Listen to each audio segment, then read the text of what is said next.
मंगलाचरण करते हैं।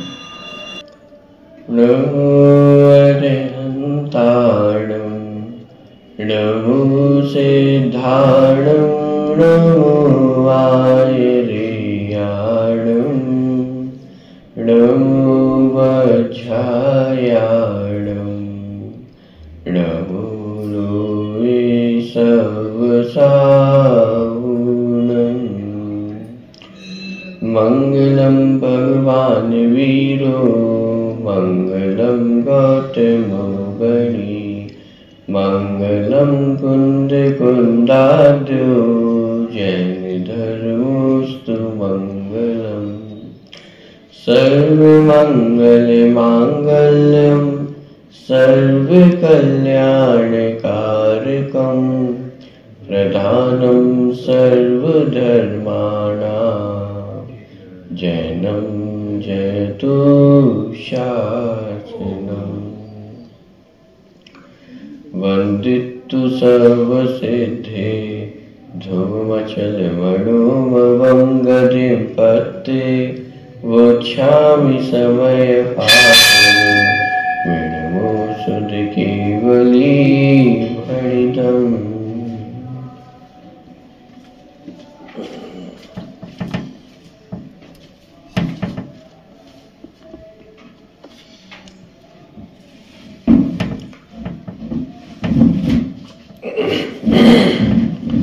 गाथा क्रमांक 7 अपनी चल रही है, उसका पाठ एक बार ऐसे करते हैं। प्रश्न क्रमांक 677। व्यवहारेणुवदेशति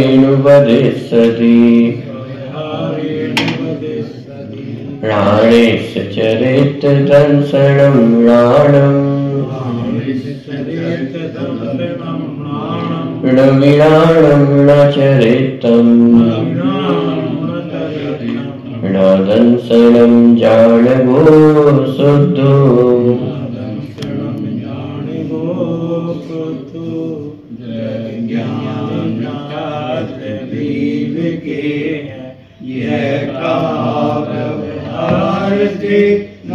ज्ञान दर्शन चरण ज्ञाय शुद्ध है परमात्म से। आत्मा में ज्ञान दर्शन चारित्र वास्तव में व्यवहार से कहे जाते हैं। निश्चय से देखा जाए तो ना ज्ञान है, ना दर्शन है, ना चारित्र है। एक ज्ञान शुद्ध तत्व ही वो भगवान आत्मा है। इस प्रकार की चर्चा अपनी देखी चल रही है।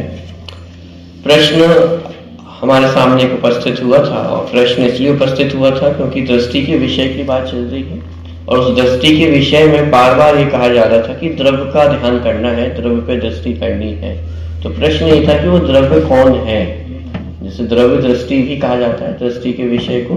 तो वह द्रव्य कौन सा है जिसके ऊपर हमें दृष्टि करनी है। तो कल बहुत विस्तार में अपन ने समझा था कि वह कौन सा द्रव्य है जिस पर दृष्टि करनी है। बहुत सारे द्रव्य हैं, बहुत अर्थों में द्रव्यों का प्रयोग होता है, लेकिन जिनकी संभावना थी कि द्रव्य यहाँ पे भी लिखा है, ऊपर भी लिखा है, तो उनमें से द्रव्य कौन सा है। तो सामान्य, अभेद, नित्य और एक, इस सबको मिला करके वो द्रव्य है, और वह दृष्टि का विषय है। कल हालांकि अपन ने पढ़ लिया था, फिर भी एक बार मैं पुनः पढ़ रहा हूं तो कल का विषय ख्याल में आएगा और फिर अपन आगे बढ़ेंगे। प्रश्न क्रमांक 86। ऊपर प्रश्न, द्रव्य शब्द का प्रयोग तो अनेक अर्थों में होता है, उनमें दृष्टि का विषय कौन सा द्रव्य है। उत्तर, प्रत्येक वस्तु द्रव्य क्षेत्र, काल और भावमय होती है। वस्तु के इन 4 पक्षों में द्रव्य भी एक पक्ष है जो सामान्य विशेषात्मक होता है। इस प्रकार वस्तु के सामान्य विशेषात्मक पक्ष को भी द्रव्य कहते हैं और मूल वस्तु को भी द्रव्य कहते हैं। कहने का तात्पर्य, जो सामान्य विशेषात्मक वस्तु है इसे भी द्रव्य कहा जाता है, और जो मूल वस्तु है जैसे जीव, पुद्गल, धर्म, अधर्म, आकाश, काल, उसे भी द्रव्य कहा जाता है। ये दोनों ही द्रव्य दृष्टि के विषय नहीं बनते हैं। न ये सामान्य विशेषात्मक द्रव्य दृष्टि का विषय है, और न जीव, पुद्गल, धर्म, अधर्म, आकाश, काल ये द्रव्य दृष्टि के विषय है। वस्तु के सामान्य और विशेष ये दो रूप द्रव्य की अपेक्षा है, भेद और अभेद ये दो रूप क्षेत्र की अपेक्षा है, नित्य और अनित्य ये दो रूप काल की अपेक्षा है, और एक और अनेक ये दो रूप भाव की अपेक्षा है।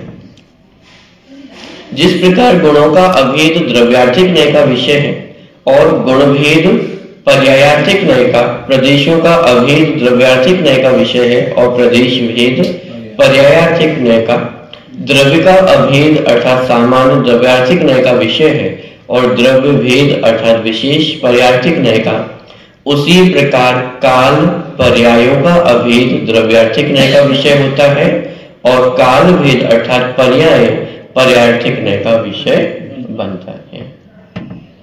यहाँ जो जो पर्यायार्थिक न्याय के विषय हैं उन सभी की पर्याय संज्ञा है और जो जो द्रव्यार्थिक न्याय के विषय हैं उन सभी की द्रव्य संज्ञा है।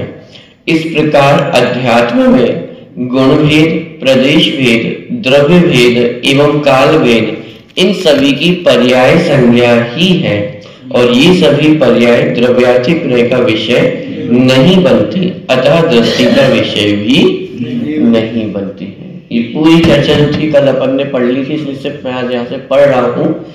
किसी को यदि कोई प्रश्न हो तो वो आप पूछ लें, नहीं तो फिर अपन प्रकरण में आगे बढ़ेंगे। चलो, अपनी आत्म वस्तु के इन चार युगलों में सामान्य, अभेद, नित्य और एक, इनकी अखंडता द्रव्यार्थिक न्याय का विषय बनती है और इसी कारण इसका नाम द्रव्य है। बस यही द्रव्य दृष्टि का विषय बनता है। इसमें अपनापन स्थापित होना ही सम्यक दर्शन है। इसके विरुद्ध अपनी आत्म वस्तु के विशेष भेद तथा उसकी अनित्यता एवं अनित्यता की पर्याय संज्ञा है और इनमें अपनापन होना ही मिथ्या दर्शन है। क्या कहा जा रहा है कि इस पक्ष में यदि हम अपनापन करते हैं, एकत्व स्थापित करते हैं, तो इसी का नाम सम्यक दर्शन है और उसी के विपरीत यदि पर्यायार्थिक न्याय के विषय में हम एकत्व अपनापन स्थापित करते हैं तो उसी का नाम मिथ्या दर्शन है। क्यों?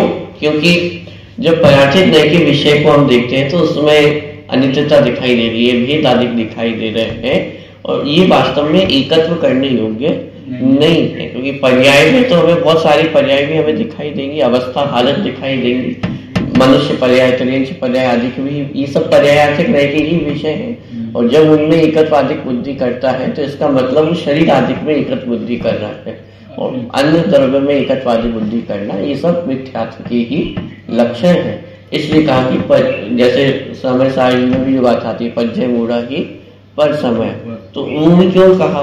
क्योंकि पर्याय मूढ़ जो व्यक्ति है वह पर समय कहलाता है। तो इसीलिए जो पर्यायार्थिक न्याय का विषय है, वहां भी जो पज्जय मूढ़ा मानते जो पर्यायार्थिक न्याय का विषय है उसमें यदि एकत्वादिक करते हैं तो वह मिथ्यात्व का लक्षण है, वही आत्मा है। द्रव्यार्थिक न्याय के विषयभूत इस द्रव्य को ही यहाँ शुद्ध द्रव्य कहा है और इसे विषय बनाने वाले न्याय को शुद्ध न्याय, निश्चय न्याय या शुद्ध निश्चय न्याय कहा गया है। द्रव्यार्थिक न्याय के विषयभूत इस द्रव्य को ही यहाँ शुद्ध द्रव्य कहा है और इसे विषय बनाने वाले न्याय को शुद्ध न्याय कहे, निश्चय न्याय कहे अथवा शुद्ध निश्चय न्याय कहे। इन सभी शब्दों का प्रयोग आपको पढ़ने को मिलेगा। कहीं कहीं शुद्ध न्याय से कहा है, कहीं निश्चय न्याय से कहा है, कहीं शुद्ध निश्चय न्याय से कहा है, तो ये सारे प्रयोग आपको पढ़ने को मिलेंगे। दूसरा, शुद्ध द्रव्य या शुद्धात्मा, ये जो शब्द है ये सब द्रव्यार्थिक न्याय के विषयभूत भगवान आत्मा के हैं। माने सामान्य, अभेद, नित्य और एक, ये जो वस्तु हमारे सामने आई है, ये जो भगवान आत्मा का स्वरूप सामने आया है, इसे ही शुद्धात्मा कहा जाता है, इसे ही शुद्ध द्रव्य कहा जाता है। ठीक है। इस गाथा में निश्चय व्यवहार की अभेद सो निश्चय और भेद सो व्यवहार, इस परिभाषा को मुख्य किया गया है।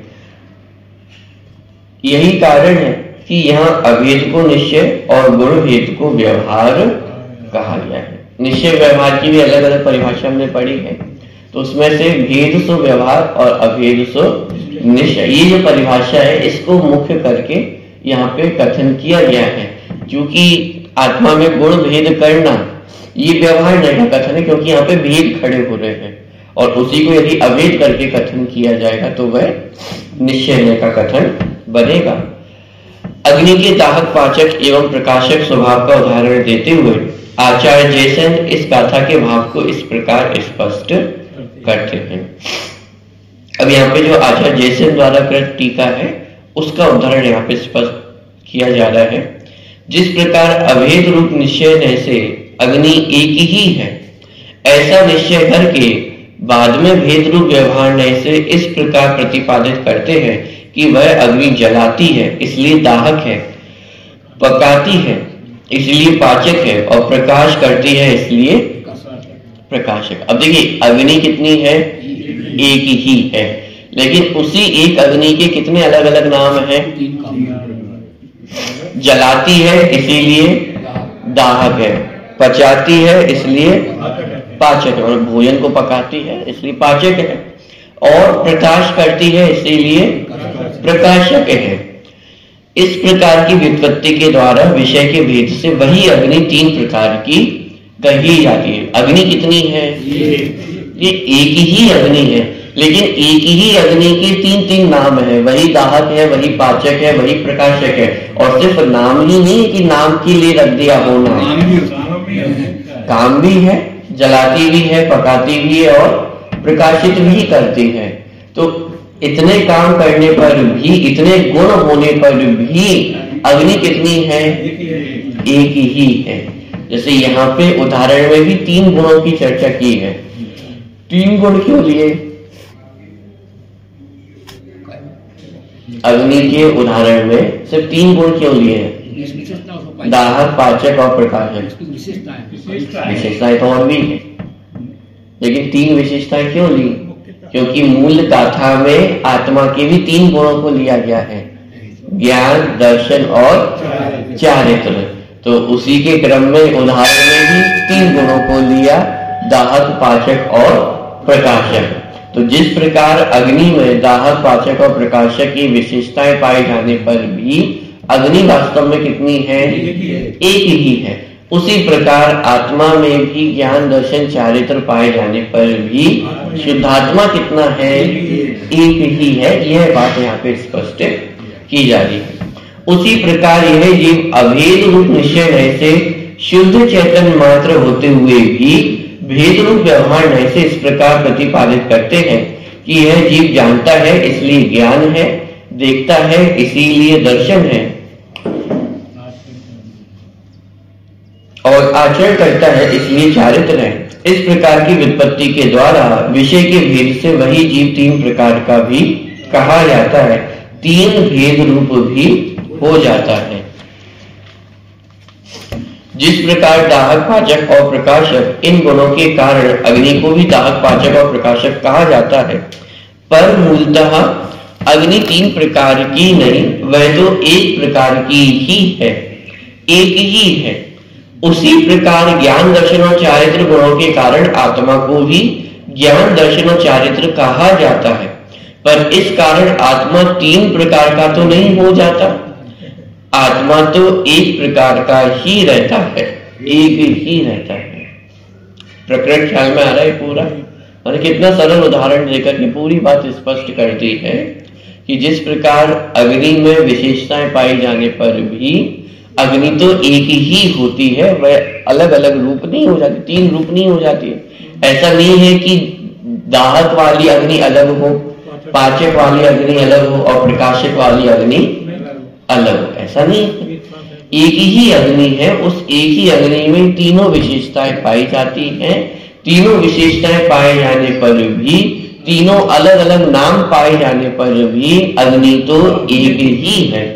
उसी प्रकार एक ही आत्मा है, वही जानता भी है, वही देखता भी है, वही आचरण भी करता है, लेकिन इतनी विशेषताएं होने पर भी शुद्धात्मा तो एक ही है। इस गाथा का भाव आत्मख्याति में आचार्य अमृत चंद्र इस प्रकार स्पष्ट करते हैं। इस ज्ञायिक भाव के बंध पर्याय के निमित्त से अशुद्धता होती है, यह बात तो दूर ही रहो, इसके तो दर्शन, ज्ञान, चारित्र भी नहीं है। जो बंध पर्याय की बात है वो मूलतः छठवीं गाथा में करके आ गए हैं प्रमत्त भाव कहा था। तो प्रमत्त भाव में जितने विकारी पर्याय हैं अभी उन सबको वहां पे ले लिया गया।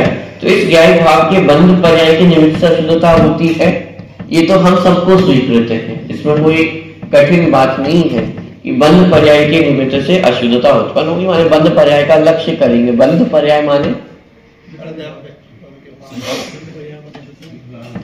बंध पर्याय मतलब क्या?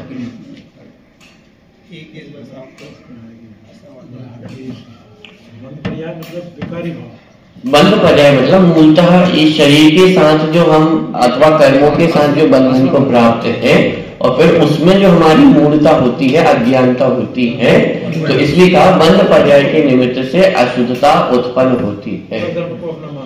माने पर द्रव्य, शरीर, कर्म, इन सब में एकत्व, मत्व, कर्तृत्व, भोक्तृत्व, बुद्धि होना, ये सब बंध पर्याय कही जाएगी। तो बंध पर्याय के निमित्त से अशुद्धता होती है, ये तो हम सबको स्वीकार है, इसमें कोई माने बहुत दिमाग लगाने की आवश्यकता नहीं है। इस ज्ञायक भाव में बंध पर्याय के निमित्त से अशुद्धता होती है, यह बात तो दूर ही रहो। माने क्या कि ये चर्चा तो बहुत दूर की है, इसके तो दर्शन ज्ञान चारित्र भी नहीं है। इसका तात्पर्य कि दर्शन ज्ञान चारित्र पे आश्रय करने से भी अशुद्धता ही उत्पन्न होती है। क्यों? इसी की अशुद्धता नाम क्यों दिया जा रहा है? क्योंकि ये सम्यक का कारण नहीं बनता है। जो सम्यक का कारण नहीं बने उसे सब अशुद्धता के खाते में डाल दो, चाहे वह शुभ भाव हो अथवा अशुभ भाव हो, सबको अशुद्धता के खाते में ही डाला है। तो बंध पर्याय के निमित्त से तो अशुद्धता होती है, ये बात तो दूर रहो, लेकिन दर्शन ज्ञान चारित्र भी आत्मा में ऐसा भेद नहीं है। तो यदि हम भेद पे दृष्टि होगी तो भी अशुद्धता ही उत्पन्न होने वाली है। क्योंकि अनंत धर्म वाले एक धर्मी में जो निष्णात नहीं है, ऐसे निकटवर्ती शिष्यों को धर्मी को बताने वाले कितने ही धर्मों के द्वारा उपदेश करते हुए आचार्यों का। अब देखिए ये उपदेश क्यों किया गया है? क्योंकि अनंत धर्मों वाले एक धर्मी में जो निष्णात नहीं है, निष्णात मतलब जो चतुर नहीं है, उसकी ज्ञाता नहीं है अथवा जानकार नहीं है। माने कहने का तात्पर्य है कि जो इस विषय का जानकार नहीं है, इस विषय का विशेषज्ञ नहीं है। हमने पूछा शुद्धात्मा किसे कहते हैं? अब हम जानते ही नहीं है कि शुद्धात्मा किसे कहते हैं, शुद्ध द्रव्य क्या है, दृष्टि का विषय क्या है। तो वही बात हम कही जा रही है, अनंत धर्मों वाले एक धर्मी में, माने कौन? मैं धर्मी। धर्म माने गुण, शक्ति, स्वभाव, ये सब धर्म, और उनको धारण करने वाला एक धर्मी। तो गुण, शक्ति, स्वभाव ये सब धर्म है और उनको धारण करने वाला मैं शुद्धात्मा धर्मी। तो उस धर्मी में जो निष्णात नहीं है, निष्णात नहीं है मतलब जो उस धर्मी को जानता नहीं है, जो शुद्धात्मा को जानता नहीं है। कौन नहीं जानता है?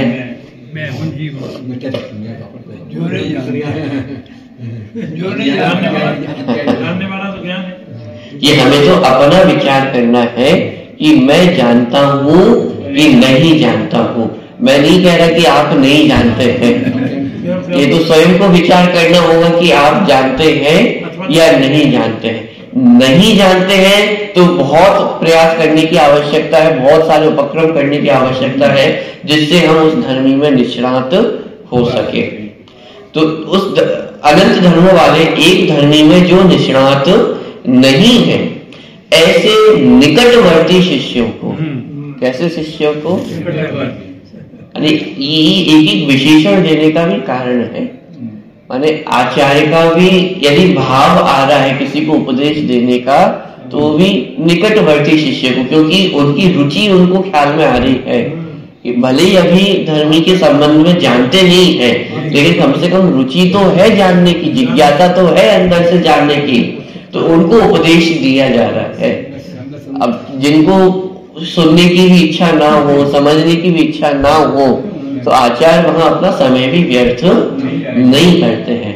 पहली बात तो उनपे कोई बंदिश नहीं है कि उपदेश दे ही दे, और यदि उपदेश देने का भाव आता भी है तो शिष्य की परीक्षा भी होती है, शिष्य समझने योग्य है या नहीं है, उसकी जिज्ञासा है या नहीं है।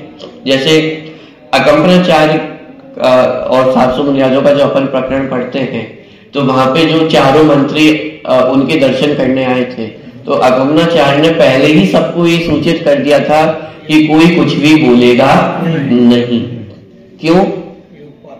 क्योंकि वो उन्होंने देख लिया था कि पात्रता नहीं है, चारों मंत्री के उपदेश प्राप्त करने की पात्रता नहीं थी। तो उन्होंने सभी मुनिराजों को पूरे संघ में सूचित करवा दिया कि कोई भी उपदेश नहीं देगा। तो इस प्रकार माने मुनिराज भी जिनकी पात्रता जानते हैं, जिनको जिज्ञासा है तत्व की, उन्हीं को उपदेश देने का भाव जागृत होता है। और यदि किसी की पात्रता नहीं है, किसी कोई विपरीत बुद्धि वाला है, तो उसको उपदेश देने के भाव भी जागृत ना हो, इसमें कोई आश्चर्य नहीं है। तो ऐसे निकटवर्ती शिष्यों को धर्मी को बताने वाले कितने ही धर्मों के द्वारा उपदेश करते हुए आचार्यों का, माने क्या कि धर्मी को बताने वाले धर्मों का उपदेश करते हैं। मूल प्रयोजन धर्मों को बताना नहीं है, मूल प्रयोजन तो धर्मी तक पहुंचाना है। इस सामान अभेद नित्य एक वस्तु तक पहुंचाना, ये मूल प्रयोजन है। अब लेकिन यदि मैं भी सामान्य नित्य बोलता रहूं तो आपको शुद्धात्मा समझ में आएगा? नहीं आएगा। तो इसलिए ज्ञान दर्शन चारित्र पर्यार्थिक न्याय का आश्रय लेना पड़ेगा। पॉइंट पकड़ना, पर्यार्थिक न्याय का आश्रय लिया जाएगा, लेकिन किसको समझाने के लिए? द्रव्यार्थिक न्याय के विषय को समझाने के लिए। प्रयोजन इसको समझना नहीं है, प्रयोजन इसको समझना है। अब समस्या ये है कि इसको समझाने के लिए आश्रय सहायता पर्यार्थिक न्याय के विषय की लेनी पड़ती है। भेद करके ही समझाया जा सकता है। हिसाब आत्मा में ज्ञान दर्शन चारित्र ऐसे अनंत गुण पाए जाते हैं।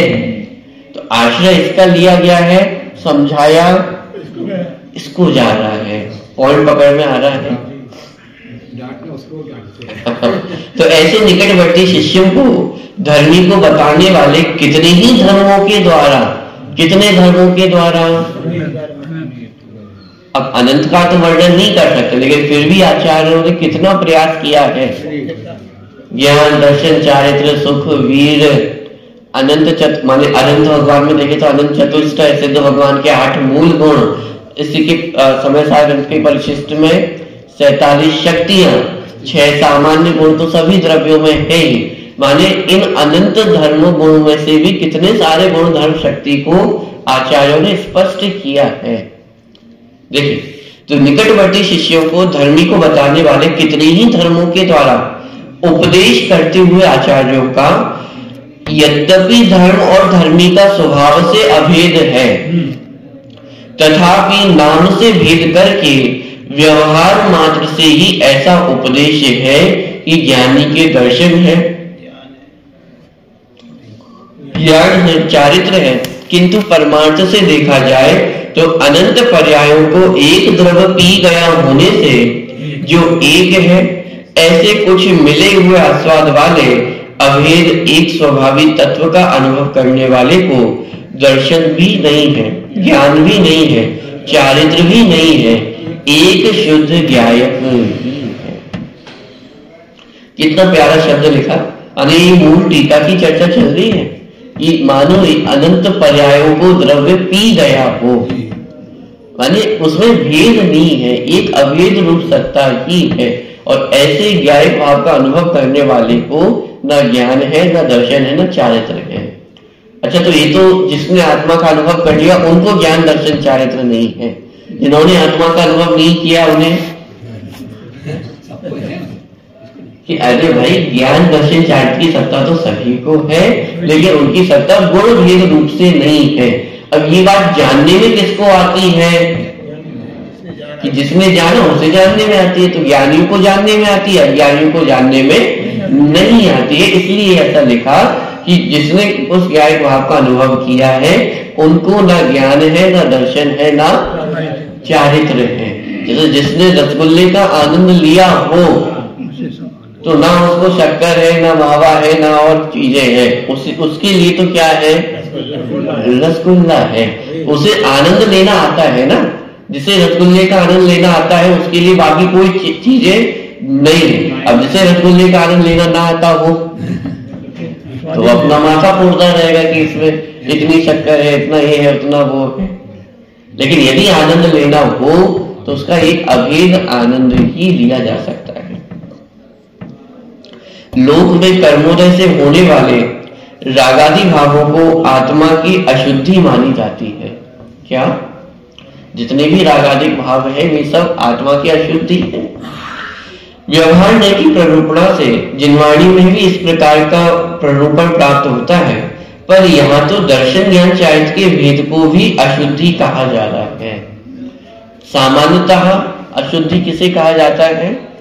कर्मोदय के निमित्त से उत्पन्न होने वाले जो मोह राग द्वेष के भाव है उनका नाम अशुद्धि है। आश्रम बंध में भी मोह राग द्वेष भावों को ही लिया जाता है।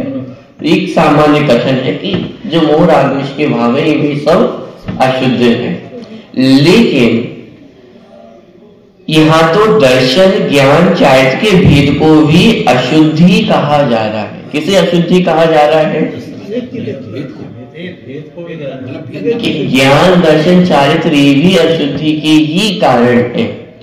तब फिर रागादि रूप अशुद्धि की क्या बात करें?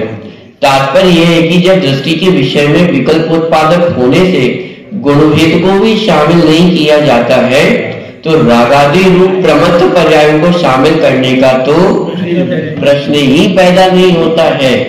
इस आप कोई पूछे, अच्छा आप ज्ञान दर्शन ये कह रहे हो कि आत्मा में ज्ञान दर्शन चारित्र नहीं है, तो फिर क्या कहना चाहते हो कि मोह राग द्वेष है आत्मा में? अरे भाई वो तो बहुत दूर की बात है। जहां ज्ञान दर्शन चारित्र को भी अशुद्धि का कारण कहा जा रहा हो वहां विकारी पर्यायों की तो बात करना भी बहुत दूर की बात है। वो तो अशुद्ध रूप है ही, वो तो अशुद्धि का कारण है ही, उन्हें तो सबसे पहले छोड़ने का उपदेश दिया है। लेकिन यहाँ तो ये कहा जा रहा है कि ज्ञान दर्शन चारित्र का भेद भी विकल्प का उत्पादक होने से आत्मानुभूति में बाधक है, इसीलिए वह भी कहता है अशुद्धि का कारण है।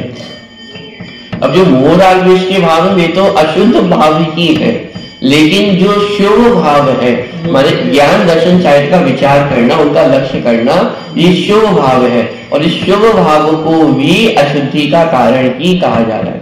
अशुद्धि क्या है? सम्यक्त्व की प्राप्ति नहीं होना, शुद्धात्मा की प्राप्ति नहीं होना, बस इसका नाम अशुद्धता है। और ये अशुद्धता ज्ञान दर्शन चारित्र का लक्ष्य करने से भी उत्पन्न होती है। इसीलिए द्रव्य दृष्टि के विषय में विकारी पर्याय तो बहुत दूर की बात है, प्रमत्त पर्याय तो बहुत दूर की बात है, लेकिन ज्ञान दर्शन चारित्र का भेद भी उसमें सम्मिलित नहीं किया जाता है। इसलिए जब हम व्यवहार नय को पढ़ते हैं तो उसमें एक एक नय का जब हम निषेध करते हुए आगे बढ़ते हैं, पहला नय दूसरे नय का निषेध करता है, दूसरा नय तीसरे नय का। तो पहले नय का विषय बाहर की जितनी सामग्रियां हैं उनको अपना कहना, तो दूसरे नंबर के नय ने आकर के उसका निषेध किया। उसने कहा कि भाई शरीर ही अपना है और कुछ अपना नहीं है।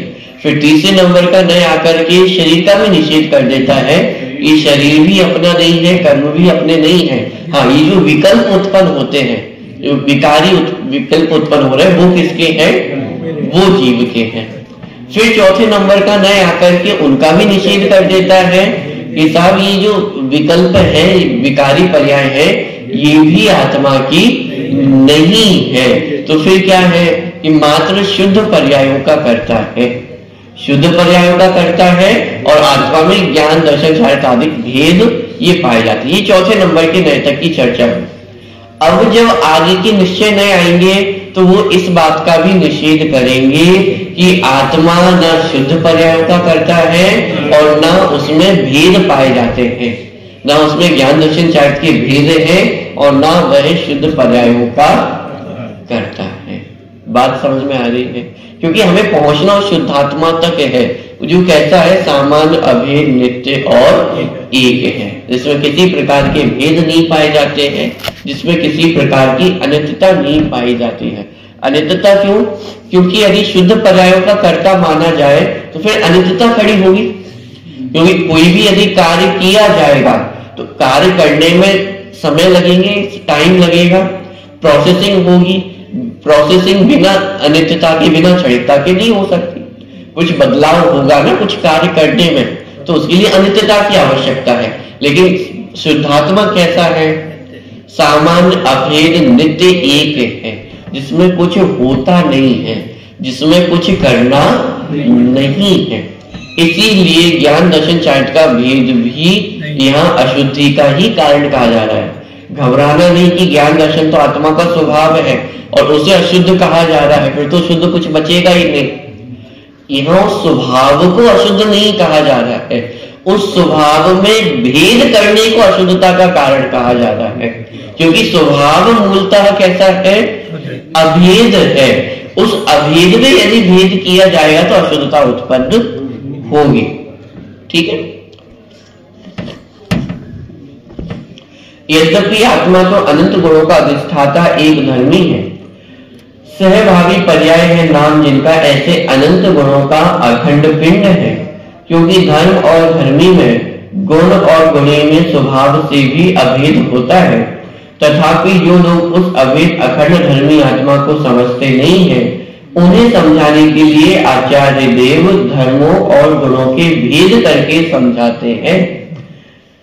पर धर्मों के माध्यम से समझाते तो एक धर्मी को ही है, गुणों के माध्यम से भी समझाते तो एक गुणी को ही है। प्रश्न उत्पन्न हो सकता है कि जब आत्मा में ज्ञान दर्शन चार्ट का भेद नहीं है तो फिर आप एक भेद करते ही क्यों हो?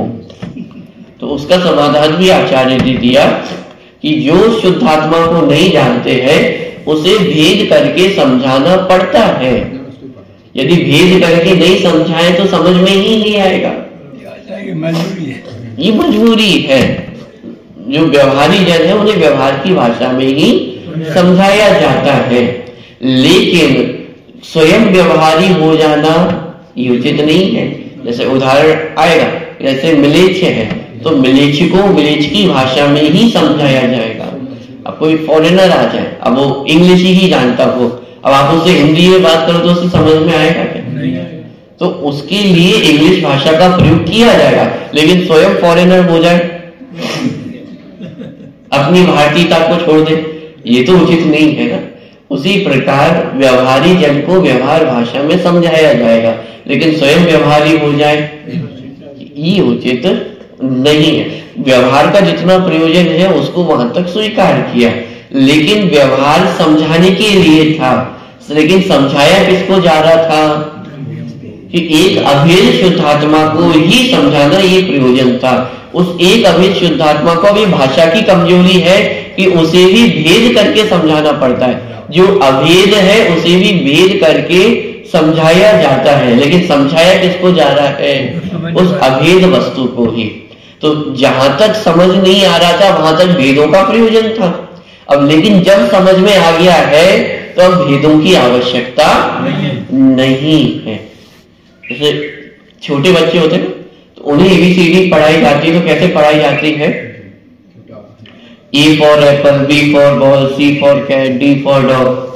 अब लेकिन जब वह बच्चा बड़ा हो गया है, अब उससे ABCD पूछी जाए तो फिर वो A for apple, B for ball ऐसे सुनाएगा? फिर तो डायरेक्ट ABCD तो पूरी सुना देगा। कहने का तात्पर्य क्या है? A for apple, B for ball उसको समझाने के लिए पढ़ाया जा रहा था, ताकि वो बच्चा मन में एक इमेज बना सके कि साहब A से एप्पल बनता है, तो वो इमेज बना सके, इसलिए उसको समझाया जा रहा था। लेकिन जब उसे समझ में आ गया है कि इतने लेटर्स होते हैं तो अब उसको अलग से A फॉर एप्पल करके समझाने की आवश्यकता नहीं है। लेकिन अब कोई 20 साल का युवा है और उससे पूछा जाए कि साहब ABCD सुना, और फिर वो A फॉर एप्पल करके सुनाए तो ऐसे ही कहा जाएगा। ऐसे ही आत्मा को समझाने के लिए ज्ञान, दर्शन, चारित्र, सुख, वीर ऐसे अनंत गुण आत्मा में है, इस तरह से समझाया गया था।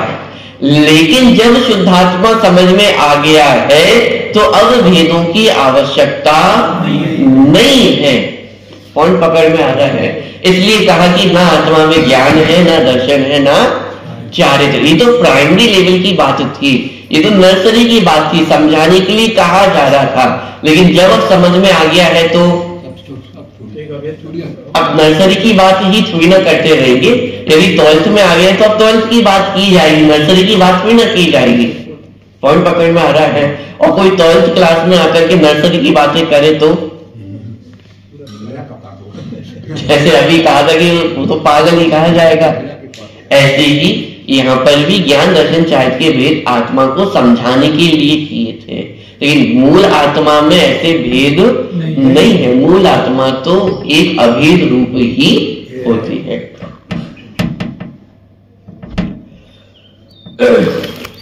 समझाने की इस प्रक्रिया का नाम ही व्यवहार है। प्रश्न क्रमांक 89, समझाने की इस प्रक्रिया का नाम ही व्यवहार है, पर जब अभेद अखंड आत्मा का अनुभव करते हैं तो एकमात्र शुद्ध ज्ञायक भाव ही अनुभव में आता है। ज्ञान दर्शन चारित्र का भेद दिखाई नहीं देता है। तात्पर्य यह है कि अनुभव में ज्ञान दर्शन चारित्र भिन्न भिन्न दिखाई नहीं देते, एक त्रिकालिक ध्रुव नित्य अभेद अखंड भगवान आत्मा ही दिखाई देता है। जगत में भी आपको यदि किसी वस्तु का आनंद लेना है तो वो अभेद रूप से ही आनंद लिया जाता है। आप अपने घर का आनंद लेते हैं, संपत्ति का आनंद लेते हैं, घर परिवार का आनंद लेते हैं, तो आनंद लेने के लिए आपको एक एक का विचार करना पड़ता है। सब अभी घर परिवार में सब सही सलामत है, संपत्ति सब एक सही है, बैंक में रुपए बराबर रखे हुए हैं, ऐसा सोच सोच के आनंद लेना पड़ता है। यह सभी चीजों का एक अभेद आनंद है। बल्कि उल्टा होता है, यदि मन में कोई एक चीज अटक के रह जाए तो दिन भर मन नहीं लगता है। रुपए पैसों को लेकर के कोई बात मन में अटक जाए, कोई घर परिवार को लेकर के बात मन में अटक जाए, एक बात बस अटक जाए, बाकी सारी चीजें सब सही है, लेकिन एक बात भी यदि मन में अटक जाए तो दिनों निकल जाते, सालों निकल जाए, आपका मन नहीं लगेगा। और जब आनंद होता है तो सारी चीजों का एक अभेद आनंद होता है। एक का सोचना नहीं पड़ता है, एक का विचार नहीं करना पड़ता है, ऐसे टिक नहीं करना पड़ता है, ये भी सही है, ये भी सही है, ये भी सही है, ये भी सही है, अब मैं आनंद कर सकता हूं। ऐसे सोच सोच के आनंद करते हैं। सब सही है, सबका एक साथ एक अभेद रूप से आनंद आता है। बात ख्याल में आ रही है। ऐसे ही त्रिकाली ध्रुव भगवान आत्मा का आनंद भी एक अभेद रूप से ही आता है। उसमें सोचना नहीं पड़ता है कि अच्छा मुझ में ज्ञान भी है, दर्शन भी है, चारित्र भी है, और ये सोचना संभव भी नहीं है ना, क्योंकि आत्मा में तो अनंत गुण है। तो अनंत गुणों के तो नाम भी हमें नहीं पता है, उनका विचार करना तो बहुत दूर की बात है, लेकिन उसका अभेद रूप से आनंद आता है। अनंत गुणों का अभेद रूप से एक समय में वो आनंद की प्राप्ति आत्मा को होती है। तो समझाने की इस प्रक्रिया का नाम ही व्यवहार है। पर जब अभेद अखंड आत्मा का अनुभव करते हैं तो एकमात्र शुद्ध ज्ञायक भाव ही अनुभव में आता है। ज्ञान दर्शन चारित्र का भेद दिखाई नहीं देता है। तात्पर्य यह है कि अनुभव में ज्ञान दर्शन चारित्र भिन्न भिन्न दिखाई नहीं देते, एक त्रिकाली ध्रुव नित्य अभेद अखंड भगवान आत्मा ही दिखाई देता है। अनुभव में जो एक अभेद अखंड नित्य ज्ञायक भाव दिखाई देता है वही दृष्टि का विषय है। उसके आश्रय से ही सम्यक दर्शन प्रकट होता है। उसी में अपनापन स्थापित करने का नाम सम्यक दर्शन है। एकमात्र वही ध्यान का ध्येय है। अधिक क्या कहें, मुक्ति के मार्ग का मूल आधार वही ज्ञायक भाव रूप भगवान आत्मा है। इस चार्ट में देखें तो कौन है? सामान्य अभेद नित्य एक, ये मोक्ष मार्ग का मूल है। इसको जान लिया तो मोक्ष मार्ग हमारा प्रारंभ होगा। जान लिया मतलब उसको एक श्रद्धांजलि करना, उसमें एकत्व करना, तो जाकर के हमारा मोक्ष मार्ग प्रारंभ होगा। और यदि इतनी चीज हमने नहीं जानी तो मोक्ष मार्ग भी प्रारंभ नहीं होगा। अब दिक्कत यह है कि जरूरी नहीं है कि आप शब्दों को समझ पाए, लेकिन उसका भाव भाषण होना आवश्यक है। कि यह जो एक अभेद शुद्धात्मा की चर्चा चल रही है, वहां तक पहुंचना आवश्यक है। भले ही आप उनको शब्दों का नाम न दे पाए, जरूरी नहीं कि सम्यक दृष्टि और वो भी ये सारी चर्चा आपसे कर पाए, जरूरी नहीं है सम्यक दृष्टि भी ये चार्ट बदल पाए। घबराना नहीं कि सम्यक दृष्टि ये चार्ट नहीं बदल पाएगा। सम्यक दृष्टि चार्ट बदल पाए ये जरूरी नहीं है, लेकिन ये जो सामान्य अभेद नित्य एक वस्तु है उसका श्रद्धान उसे 100% है, उसका भाव भाषण उसे 100% है। जरूरी नहीं है अपने जो भाव भाषण में आता है उसे हम शब्दों में व्यक्त कर पाए। हमारे साथ भी कितनी बार होता है, कभी कभी सहज ही ऐसा होता है कि हमें बहुत अच्छा लग रहा होता है, लेकिन पूछा जाए अरे किस बात का अच्छा लग रहा है, पता नहीं, बस आज मन सहज ही बहुत प्रसन्न है, बहुत प्रफुल्लित है। और किसी दिन उल्टा हो जाता है, बुरा लग रहा होता है, लेकिन स्वयं को ही पता नहीं चलता है कि किस बात का बुरा लग रहा है। तो जब हम अपने भावों को ही व्यक्त कर पाए भाषा में, ये आवश्यक नहीं है, लेकिन इसका मतलब भाव है या नहीं है? भाव तो है। ऐसे ही सम्यक दृष्टि के भी सम्यक दर्शन तो है, लेकिन उस भावना को वह व्यक्त कर पाए, शब्दों में बता पाए, टेक्निकल टर्म्स में बता पाए, ये कोई जरूरी नहीं है।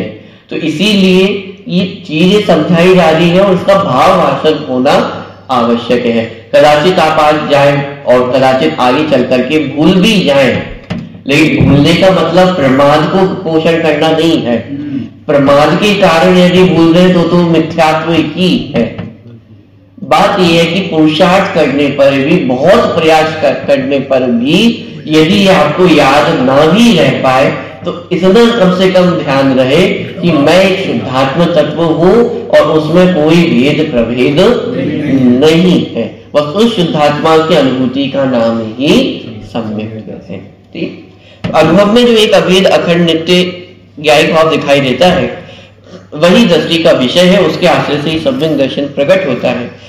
उसी में अपनापन स्थापित होने का नाम सम्यक दर्शन है। एकमात्र वही ध्यान का ध्येय है। अधिक क्या कहे, मुक्ति के मार्ग का मूल आधार वही ज्ञायिक भाव रूप भगवान आत्मा है। वह भगवान आत्मा अन्य कोई नहीं।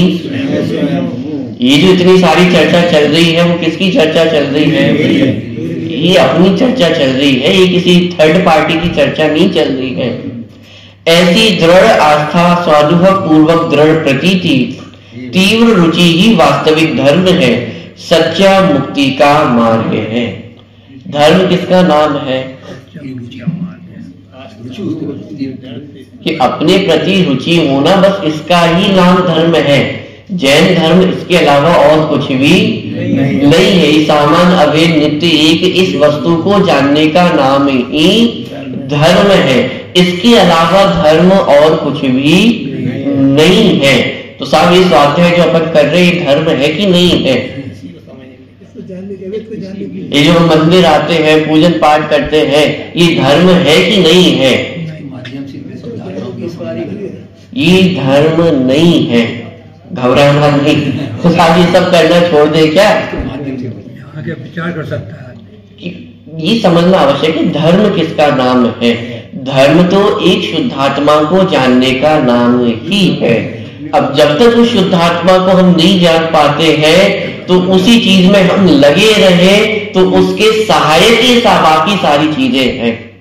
धर्म की सहायक स्वाध्याय है, पूजन पाठ है, मंदिर आना है, देव दर्शन है, पंच परमेश्वरी का ध्यान है, ये सब धर्म की सहायक है। लेकिन धर्म तो अपने आप को पहचानने का नाम है। पॉइंट पकड़ना। इस जगत में यदि देखा जाए तो क्या है? 6 द्रव्य की तो है, जीव, पुद्गल, धर्म, अधर्म, आकाश, काल। इन 6 द्रव्यों में से अपने को धर्म करना है। तो धर्म किसका नाम है?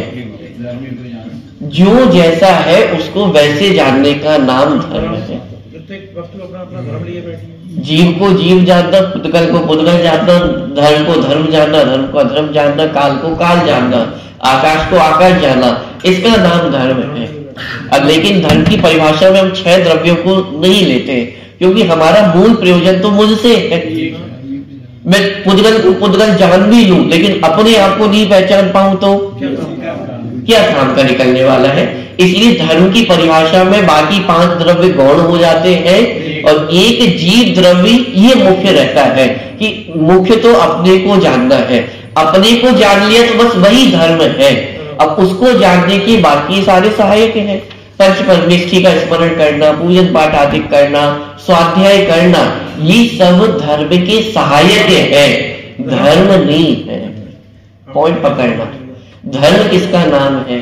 अपने आप को पहचानने का नाम ही धर्म है। इसलिए इस जगत में सबसे आसान कार्य यदि कुछ है तो वो धर्म है, और आज उसी को हमने सबसे कठिन बना लिया है।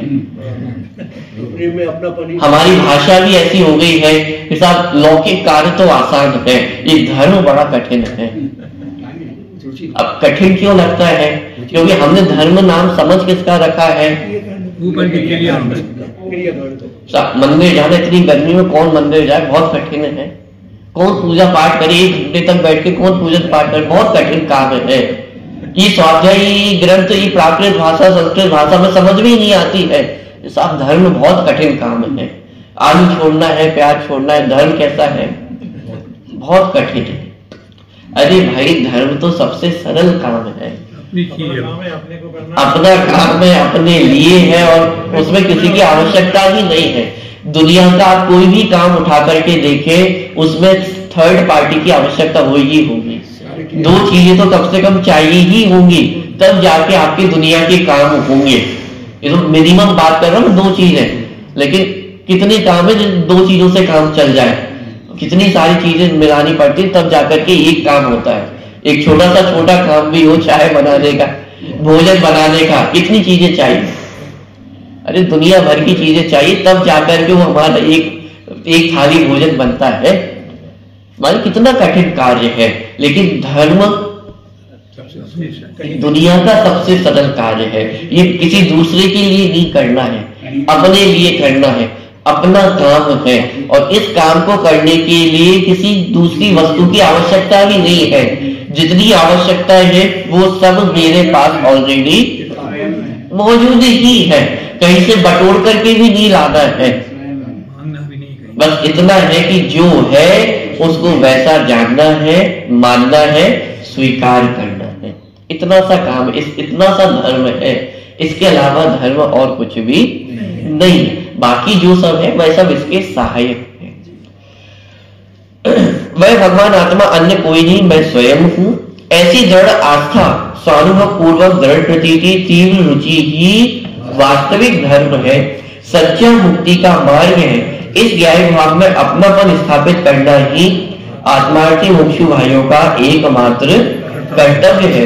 परम शुद्ध निश्चय नहीं कि विषयभूत व्यवहारातीत परम शुद्ध निज निरंजन नाथ ज्ञान भाव का स्वरूप स्पष्ट करना ही समय सार का मूल प्रतिपाद्य है।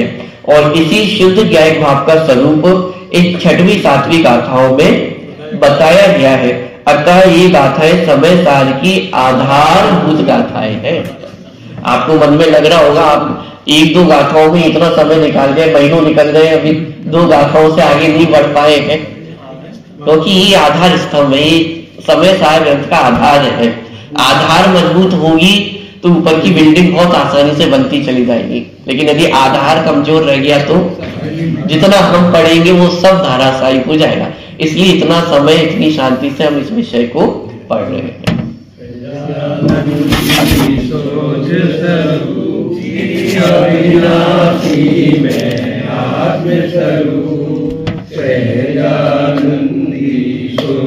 स्वरूपी अविनाशी में आत्म स्वरूप, सहजानंदी सोच स्वरूपी अविनाशी में आत्म स्वरूप। नंबर 56, पेज नंबर 56 पर निकालें। वाणी तेरो नाम सारे जग में धन्य है, तुमको नमन है, तुमको नमन है, तेरो नाम धन्य है। तू ही जलाती भक्तों को, भगवान तू ही बनाती, अमृत पिलाती मार्ग दिखाती, तेरो नाम धन्य है। मालिन वाणी तेरो नाम सारे जग में धन्य है। प्यारी गणधर ऋषियों मुनियों ने धारी, जीवन की नैया को तू तारती माँ, तेरो नाम धन्य है। मालिन वाणी तेरो नाम सारे जग में धन्य है। श्रवण से महिमा समाई, चैतन्य चैतन्य की धूल आई, संतों के